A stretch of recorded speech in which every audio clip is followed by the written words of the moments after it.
some form, then that love is kind of incomplete. So that's step one. And the fact that that love is incomplete would mean that there will be this kind of anxiety, this feeling of incompleteness. And the way to kind of tackle that would be to come to a point where we realize what the missing ingredient is and then start slowly working towards it. Now, okay, all that is fine. So somehow, you want to think about Krishna, great. But why is this so special? Why is this a love like no other? And the reason is that, at least of all the situations that I could think of, this seemed like a situation, a love, where somehow magically you love Krishna and you automatically take care of loving all living entities. Like your love automatically expands, your love is automatically more nourishing, and loving one person, God, somehow magically unlocks all this potential to love everyone in a very wholesome and nourishing way. And I could not think of many relationships where loving a person somehow unlocks this whole universe of possibilities. And so I was like, that sounds like a really special kind of love, and maybe it's worth thinking a little bit more about. So that's kind of the plot. So we'll go like step by step and kind of see how all this fits together, and how is it that this love is so special, why it does what it does for us, and things. So far, so good. So before we even think about Krishna's love, or how do we love, what does good love even feel like? Maybe that's a good starting point. Right? Like, what am I even trying to get? Thoughts? I have some. I always have some. I'd love to see what you feel. What does good love feel? Gives you happy when you look at the person. There's happiness. Yes. What else? What else? Why is this hankering for love? What about it is so nice? You feel complete. Completeness, okay. So there's some kind of security, there's completeness, yes. What else? There's contentment.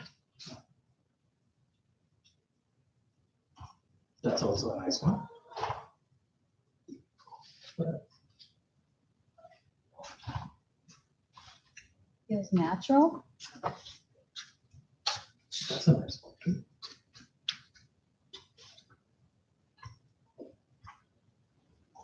Is this like, do you mean like there's comfort? Or like what's? Natural in the sense that you can be yourself, there's acceptance. Can you repeat the question again? I was just trying to figure out what love, like good love, if you will, like love that would make you, feel, this is amazing. Like, what would that feel like? Like, what would that do to you? What characteristics would it have? Courage. Courage? You say you would feel courageous? Is that what you say? Yeah. Okay. So it's empowering, maybe? Someone who's your constant support system.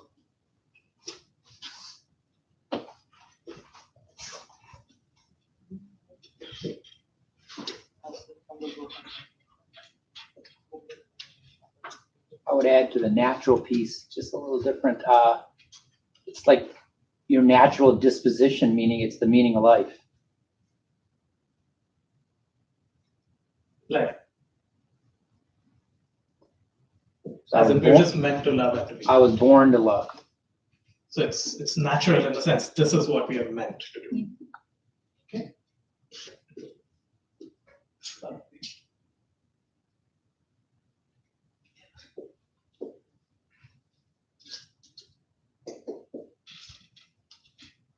I was also thinking about how nourishing true love feels. Selfless. Feels selfless.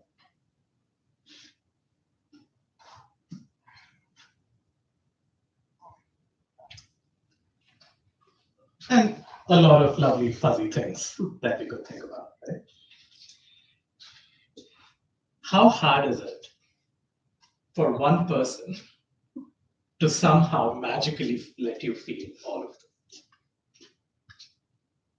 It's very, very hard. Like, these are all amazing, and we would love to experience all of this, and we will. But also, I mean, it's a tough ask.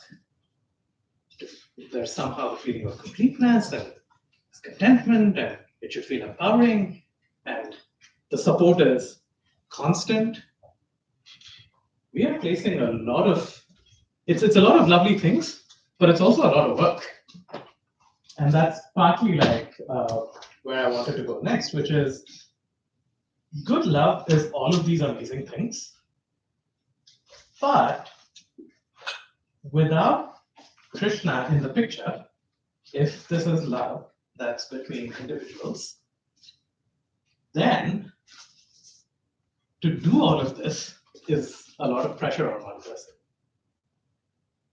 A lot of relationships feel suffocating at times. They feel like, oh, this person's not getting me. How could you not be there for me when I needed you? There's just so much pressure that individuals may end up feeling because the ask is so big. Right? And so then the question becomes, and in addition to that, like especially the part that I wanted to talk about was, which is there somewhere here, which is this feeling of being understood. One of the at least when I was growing up, for me, like someone loves me, someone really cares for me means that they completely understand me. And I made this like come up in the most ridiculous ways with my parents. So my parents would be like, they would take me, I don't know, maybe to a store to buy like toys or maybe sweets or something. They're like, Anirudh, what do you want? And my answer to them would be, don't you know what I want? Like, you're my parents. You're supposed to know what I want. They're like, what do you mean? Tell us what you want. Oh, you should know. If you don't, we're not buying anything today. Let's just go back. They're like, Anirudh, you need to do better than this. You need to learn how to articulate what you want. And maybe I learned a bit, but I still have this feeling where I have a part of me that's always like, oh, if someone loves me, they should fully understand me. And they should know exactly what I want at all times, in all circumstances. And is that realistic? I don't know. You tell me, is that realistic? Is that realistic for a person to somehow magically, or a person, or even a community for that matter? Let's not even think about a person. Can they get us? Can people get us at this fundamental deep level where they know everything about me all the time? Yes? No? Not so easy, in my opinion. And highly unlikely also, in my opinion. And so this whole system, or this whole set of expectations, is a lot. And this part especially is just very hard. Very, very hard. And if Krishna is not in the picture, and if this is just at the level of individuals trying to do this for each other, the effort is huge. And perhaps overwhelming. So then, okay, there is this issue. So the issue number one is somehow that Krishna is not in the center, means that this whole notion of being understood is kind of hard. There's also all these expectations, which can be a lot of work.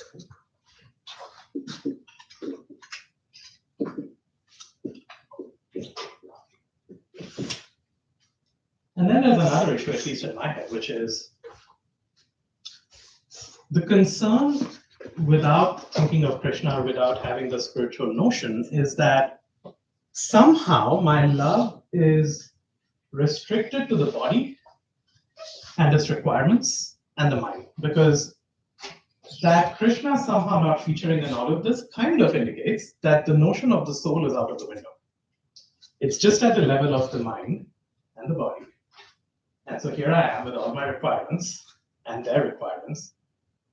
And we are just in this kind of universe where it's like, okay, my needs need to be fulfilled. And even with the other person, it's like somehow they just have these needs that need to be fulfilled. And it's just about me.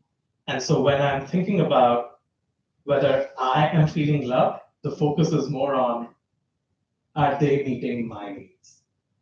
Am I getting what I want out of this? It's very me-centered.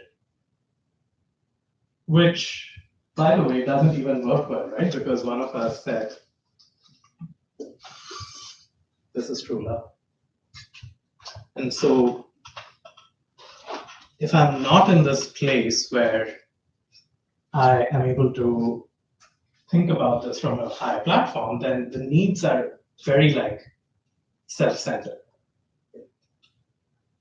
So is this even a problem? Okay, it's self-centered. Okay, so what? Like, can we all not just be happy beings who are just focused on ourselves and somehow have a great time?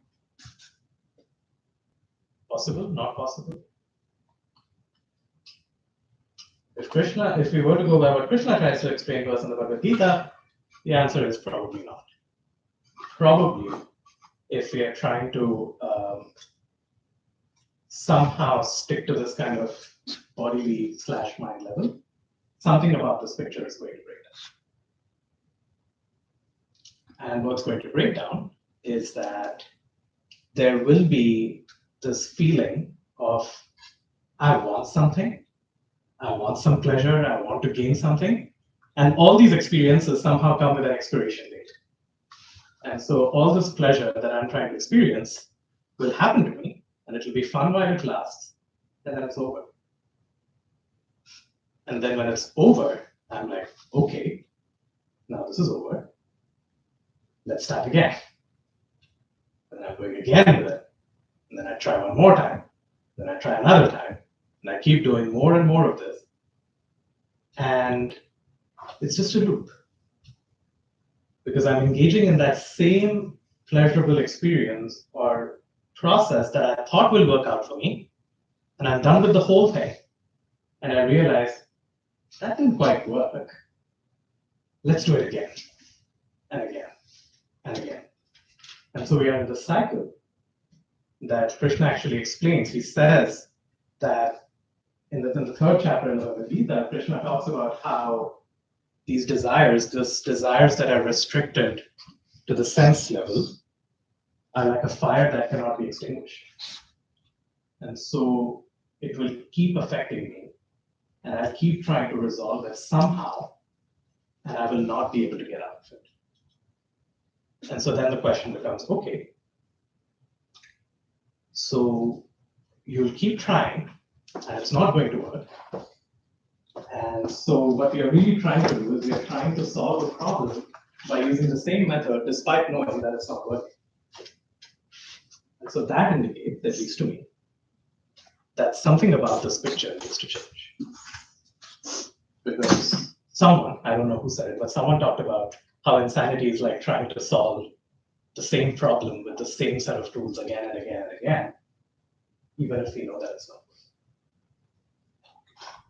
And so what do we do then? So I said, oh, all of this is not going to work out if Krishna is not in the picture. So then does introducing Krishna in the picture fundamentally change some of these things? Is there something about being able to love Krishna as a part of me trying to love other people that's somehow going to make all this a little better? And that's kind of where I want to go next. But before I do, it's atypical for me, but I've been, actually, no, it is quite typical for me. I do talk a lot in general. And I think I have been going on and on for a while. And so I just want to pause for a bit and see if there's any thoughts, if it's making sense, if we know where we're going. If not, we should ask a bunch of questions, try to make things a bit clearer, and then keep going. So I'll pause for a bit.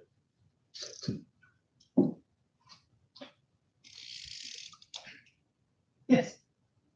I just had a question on the statement a lot of work for all those areas. Mhm. There's, at least I see a tendency to romanticize love, and the idea of love, especially with the idea of selflessness, is that I feel so inspired or enamored with that feeling that I can keep giving and it doesn't feel like work. Comment. If I can go by my own example, I feel exhausted. If I had to do that, I would be exhausted. And I have been exhausted. And I have felt burned out. And so a lot of what I was trying to share was based on what I read, plus what my own experience is. And so this romantic notion of it'll just keep giving and it'll be fine. Somehow, my experience has taught me that at least I get burned out. I don't know if others have had it. I mean, if it's give and take, then you don't get burned out. If it's a healthy give and take, Yeah. then yeah. But then the keyword becomes healthy. And then we get into this territory of what even healthy would look like. But if it's only give, and more give, and somehow I'm supposed to like get a lot of joy in the sheer act of giving, like that might be a very lovely ideal, but I don't know if I could do it. I think it's more around the word work, because working is kind of implicit of like a burdensome activity.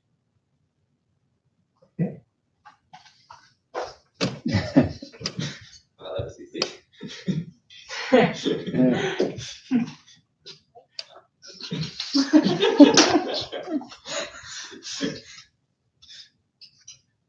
I think the point at least that I was trying to make here, and then we can kind of explore it further, is that none of this is easy breezy, number one, and that doing all of this consistently is not feasible all the time, is really what I was trying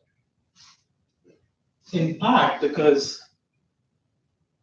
to give, one also needs a source, right? So if I don't have something that's replenishing me, which goes back to your point of give and take, then where do I give? So you become selfless. Yes, there is no self anymore. There's just the other person, which is. But yes, you have. So along what Vishwananda was saying is, so the allurement of love, at least from my perspective, is the fact that it feels so effortless.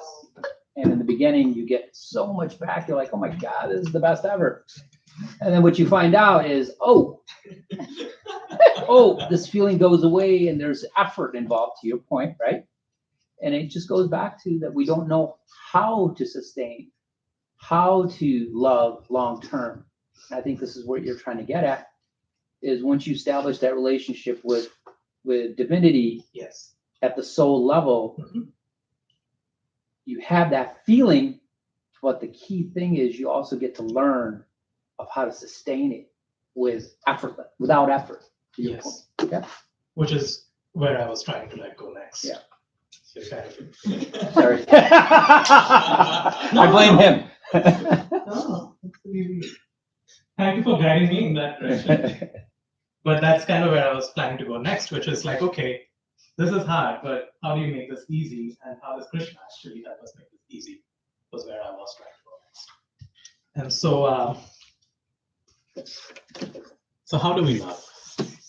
Or actually, let's start from a slightly different question, which is, why is loving Krishna a little different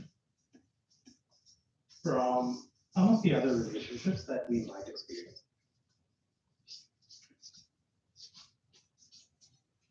Permanent. Yep. It goes back to the earlier comment that you had made on it being natural, right? Like something about it is about love as natural. And our relationship with Krishna is permanent. This is not bound by restrictions of age, the particular body I have, the particular lifetime I'm in, none of them. What's also better, which I'll get to in a bit, is actually no, let's do it right now. The other interesting thing is that remember how I was talking about the fact that when I was a kid, I had this expectation that my parents would get me? He actually gets me all the time. Krishna actually can understand. Because Krishna is all-knowing. So if there was one person I could depend on to say that this person completely gets me and will get me at all times, even when my own understanding of myself is incomplete, that's the person we are looking for. He gets it. He even gets my conditioning from my previous lifetimes. I barely know what's happening with me in this lifetime. And as I get older, I'm starting to see. So when I was younger, I could recall like some highlight memories from the time I was like 2 or 3 years old. And the older I get, the harder it's getting for me to even remember stuff that happened to me in this lifetime. And this person here is like, excuse me, I actually know a bunch of things about you, not just from this lifetime, but from many lifetimes. And the way I like to think about you is I like to think about you in terms of all these lifetimes you've had and figure out what could work well for you. So he, not only does he understand, he also acts based on this understanding. And so if I indicate to Krishna that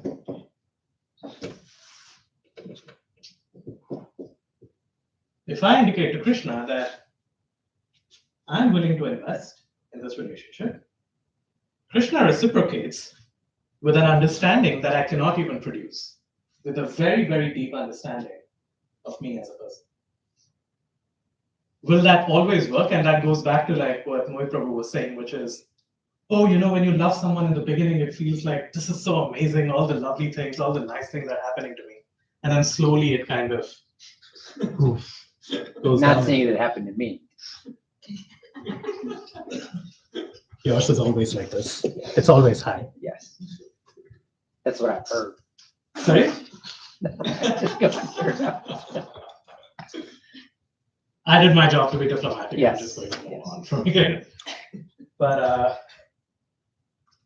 Krishna's love, because it's based on a much more complete understanding of who I am as a person, may not even seem all that pleasing at times. Because his version of true love, in addition to like all these warm, fuzzy things that we talked about, it's actually, there is another part to his love, which is he does what is the most beneficial to me. And what's most beneficial to me may not be what I like the most, or the one that gives me all the warm and the fuzzy feelings that I want. Which is exactly how a lot of our parents loved us and continue to love us. They care less about our approval of them as parents and more about the right thing happening. And Krishna, as the ultimate parent, takes this up by many notches and is so constantly helping me address what needs to be addressed. It's constantly helping me and guiding me in ways that I need to be guided in, independent of whether I like it or not, because like is short-lived.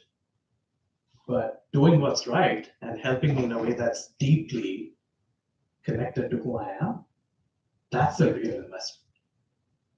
And he has the capacity to do that because he's unlimited. So he can invest unlimitedly in all of us and still not be exhausted. It's still not a lot of work for him or a lot of effort for him. It's just easy. It's natural. That's what he does. What's also nice about Krishna's love is that Krishna is actually, I mean, people talk a lot about how one of the hallmarks of good relationships is good communication. And Krishna is an excellent communicator. Because in the Bhagavad Gita, he very clearly lists out, hey, here's what I like. Here are the kind of people I like. Here's the kind of devotees I like. And so in chapter 12, he goes into a lot of detail where he explains like, okay, those who serve me, those who are constantly thinking about me, they're very dear to me. And then he goes on explaining and providing a whole list of qualities of people who are very dear to him. So he talks about being equipoised, he talks about being enthusiastic, he talks about people who are somehow kind of equanimous in success and failure and happy and sad. A lot of these like things that feel very steady. Like where he goes with all of it is that there is some sense of being steady, and there is some sense of being composed at all times, and so on. Now, my point is that if I'm very sensitive to how I am feeling at every instant, if I'm saying, oh, am I liking this? Is this working out for me? Is this making me happy all the time? It's kind of hard to do anything because the way I experience the world is always going to be a bunch of highs and lows and highs and lows. And I'm liking this, I'm not liking this. Oh, these things you said to me were lovely, but the rest of that sentence was horrible. You made this for me, but you forgot to make these 10 other things, whatever. But at the end of it, if I'm experiencing life from a me standpoint, from a me-centric standpoint, odds are that I just feel like everyone's letting me down. And that there are all these highs and lows and highs and lows. So then the question becomes, Krishna is saying though that what he likes is someone who's a little more steady, someone who's not getting out of it. So then how does that happen?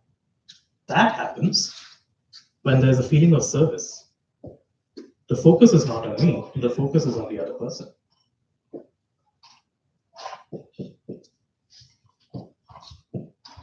When I'm trying to please Krishna, and if I have the faith that Krishna does understand and will do the right things for me, the focus is on pleasing him. And so life will happen, circumstances will happen, good things will happen, bad things will happen, some things I like, some things I dislike. But there is a focus. There is a focus on service. There's a focus on trying to please Krishna. And that gives me the strength to be this.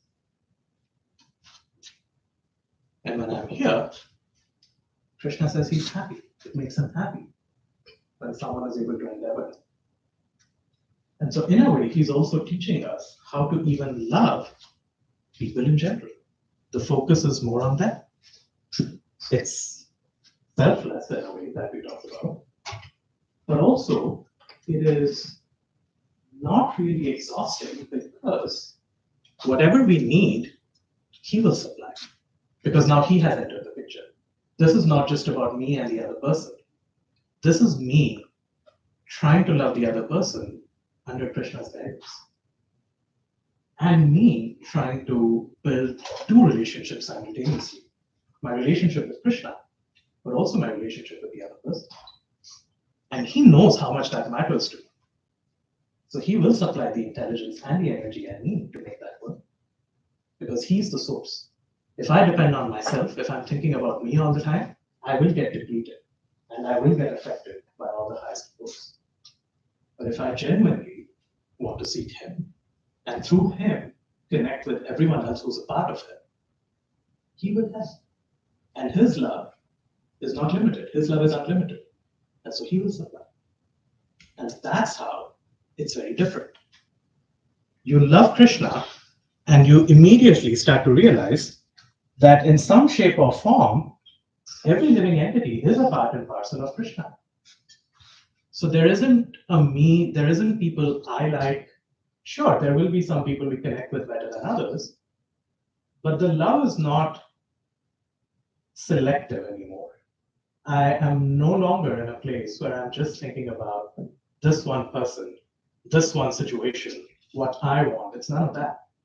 It's more about everyone is somehow connected to Krishna. And so my love for them comes from my love for Krishna. And so when I love Krishna, that relationship is automatically energizing all the other relationships I have. They're just not independent. And Srila Prabhupada actually talked about this. He said, loving Krishna is like watering the root of the plant. When you water the root, automatically the entire plant is healthy. So I don't have to specifically focus like in a narrow way on one person and completely abandon the notion of Krishna. But instead, when I bring in Krishna, he helps me take care of everything else because he has this relationship with everyone. And so I can channel what he has to serve everyone in a steady way. And that's why, going back way to the beginning, this is a love like no other, because you nourish this one relationship and your other relationships automatically get nourished. Unlike a lot of person-to-person relationships, where that relationship itself might be nourishing, but its impact otherwise, we don't know. It can be there, it cannot be there, we don't know. So then the question becomes, how do we love Krishna? And that's been the goal of a lot of our sessions. We've talked about it, we've already been doing it. We do Kirtan, we do Japa, we bring an intense desire to understand Krishna in some form.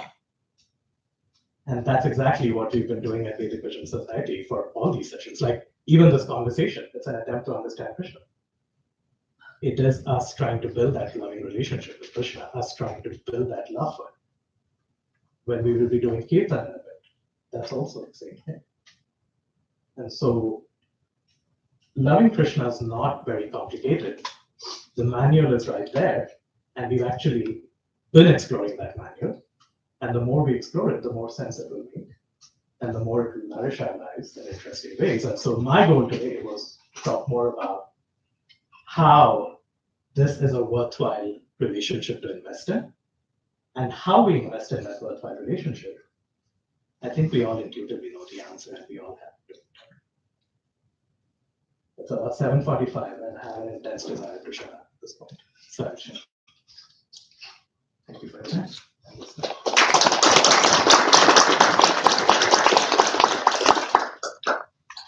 If there are any questions, yes. You started the discussion with your memory about like you were expecting your parents to understand you. You have built that relationship with Krishna. Now that you are doing everything.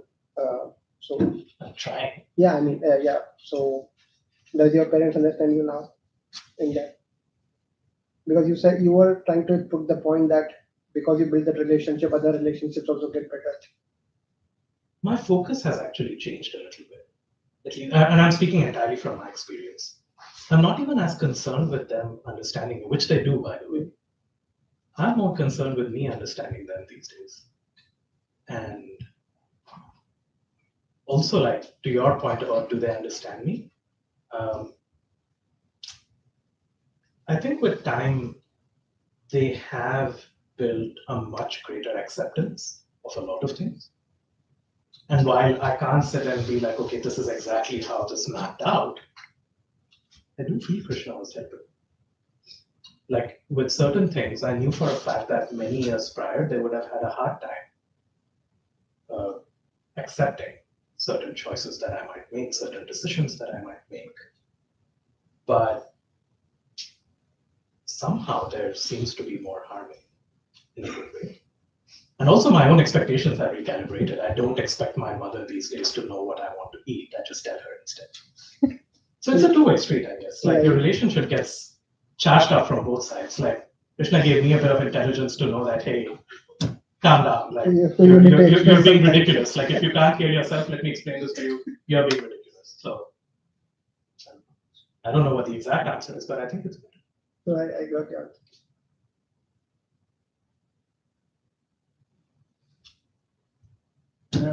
Yes. Just wanted to add one more point. Thank you. It's beautiful. Very well said. And just wanted to add on that as we endeavor to love Krishna, as you so rightly explained, with all these beautiful devotional services that we do, one of the most important and mystical parts of spiritualism is that your Krishna reciprocates by mercy. So he draws you closer. So it'd be like when you're raising a child and you're teaching him or her to walk, but then you're kind of holding her up back in the back. Or when you're teaching them how to ride a bike, they're riding, but you're holding on to make sure that they. So that also is an important component. Our efforts is what Krishna recognizes, and then he reciprocates by making our efforts fruitful by his mercy. Yeah. And so, Which goes back to the healthy give and take that had come up before. yeah. So, nourishing give and take, but the kindness and the mercy and the grace is there. Maybe that's where all the strength comes from. There's also the bit about him being so sweet and kind sometimes that he just puts us on a pedestal, right? Like in front of everyone. Somehow I'm taking center stage and Krishna's just giving that little push from behind. It's like, go shine, like it's okay. And I'm like, I don't really think I did much to deserve a lot of this credit, but okay. Something beyond me is kind of pushing me to center stage. I'll just take it. But to your point, it is mercy. How he gets great joy in glorifying his devotees. Now, to just completely make it mundane, is it also teaches us that once we endeavor to love somebody else, that it becomes effortless because it's the same formula. As you apply the selflessness and the sincere desire, eventually that other person recognizes your sincerity and meets you halfway. The only subtlety, perhaps, in my opinion, being that in those relationships, the heart probably sometimes needs to transform. And in Krishna's case, he's purity. There is no. Yeah. So with the other person, I might hope and be like, oh, I wish they can see it. And at some point, I hope they'll see it. Krishna, it's more like, I always see it. That's just how I am. True. And so my point is that once you learn how to love Krishna, you automatically learn, just to your point, right? How to love other people. And it's reciprocated because now you got the formula to love. Before you wanted the pleasure to love, but you didn't know the secret. And as you learn the secret to love Krishna, it transforms into your other relationships, like you said.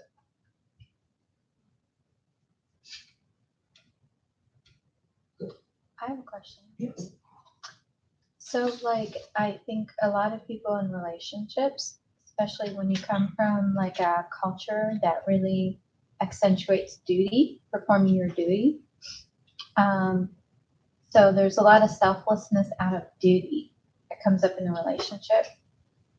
So I was wondering if you could kind of talk more about like the difference between doing things out of duty versus doing things out of love, and why there's, why the focus with Bhakti is on doing things out of love and how that can shape that whole aspect of things. Because they're both selfless and they're both great. And also, it's also giving you this sort of, I think, in both cases, you have this higher purpose, which enables you to do all these great things in relationships, but it's not quite the same. So I just wanted to ask you if you could talk about that more. If I understood it correctly, higher purpose could either be from a place of love, or it could be from a place of duty. And Bhakti emphasizes upon place of love as opposed to place of duty, though it does say initially it starts as duty and then goes into love. But then there's something about duty that kind of withers over time or can get challenging.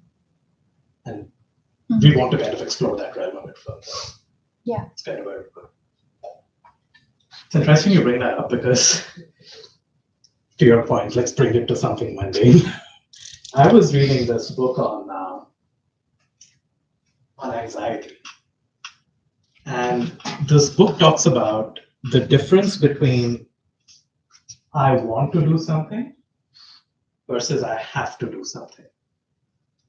And the book talks about how the I have to do something eventually becomes a burden because there isn't any investment in it at some point. At some point, there isn't conviction. At some point, there isn't something coming from a place deep within that's driving me to do it. And so I'm depending on external things. I'm depending on how this other person is reacting to me. What will happen if I don't do this? Oh, something could go wrong. Oh, and I want to preempt that something going wrong. Or, oh, this person may think about me differently. Or there is a sense of something will go wrong if I don't do this. And so I have to do this, and I have to do this right. And I don't have a choice. And the fact that I don't have a choice will mean that independent of however I'm feeling, I still have to do it. And so I will start to resent it because it's causing me suffering. Because I'm saying that, hey, I somehow have to do it. I have no agency in this decision. It's just something I need to do, and I'm not liking this, and it's causing me all these problems. And so my focus is more on the difficulty of the task itself at some point than the task. On the other hand, if I want to do it, or if I'm choosing to do it, despite the fact that it's difficult, then it's an active decision. I'm choosing to invest. It's coming from a place of choice. It's not coming from a place of helplessness. It's instead a more deliberate decision. And so there is a greater acceptance, and even the body somehow apparently just reacts in a very different way.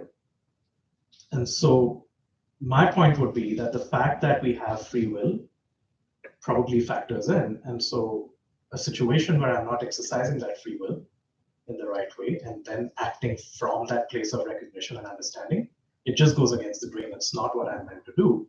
And consequently, at some point, doing things based on a sense of duty just collapses. Because the underlying framework is not there. Like the why. If I probe one level deeper, the why collapses. While on the other hand, if it's coming from a place of love, the why has a very strong foundation. And so even with those ups and downs, I'm somehow able to navigate that. I know a lot of people that do things, really nice things for other people out of a sense of duty, which is founded on knowing that it's good for them personally.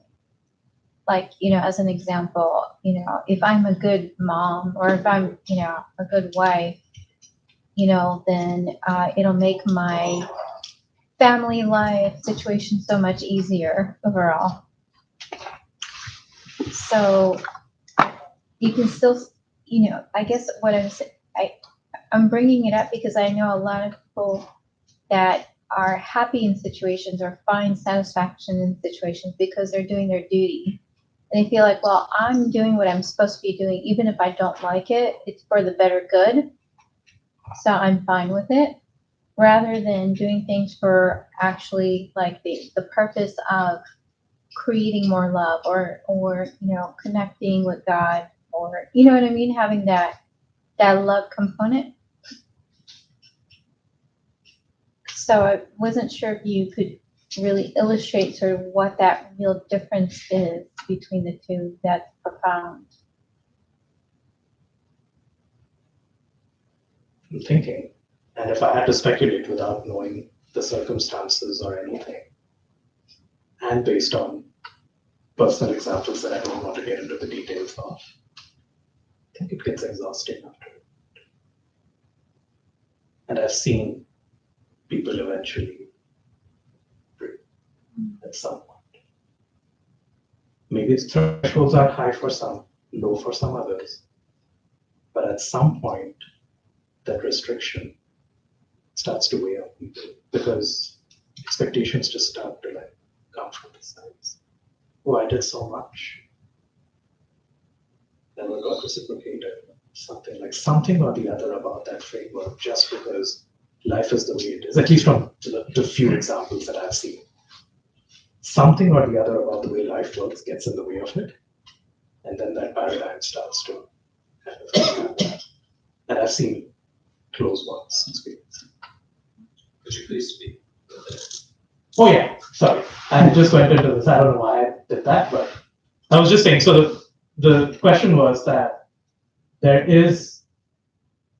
could be a sense of duty, and people may still be perfectly happy just doing it out of a sense of duty, but then we like in Vaishnava philosophy, focus more on the love component of it. And so then the question was, is there a gap then? Would something about this, doing things from a sense of duty, even if it's making you happy, at some point look very different from doing things out of a sense of love? And what I was saying was that my experience teaches me that at some point, when we are doing things out of a sense of duty, even if it is giving happiness in that moment and in that instant and for a series of instances, at some point, just because of the way life is, there will be some circumstance where either there will be some implicit expectation, or there will be some kind of a feeling that, oh, I wish this person would get it, or a feeling of, oh, I wish this person would do something. And there will be some kind of a reversal in that circumstance at some point.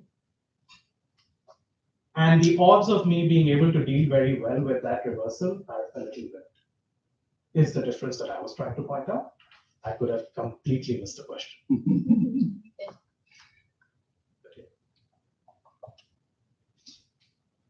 Cool.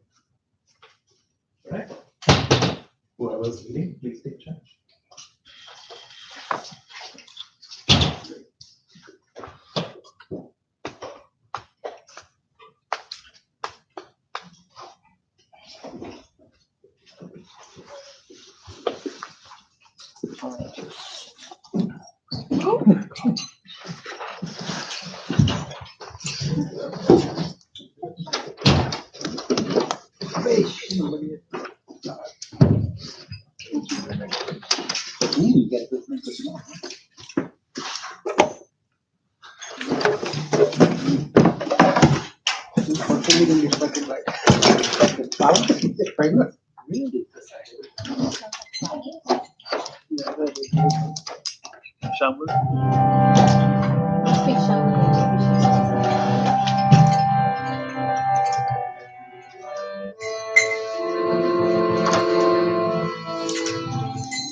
And just a quick announcement. So for those of you who would have filled out the form for the Vrindavan trip, you should have gotten a message today.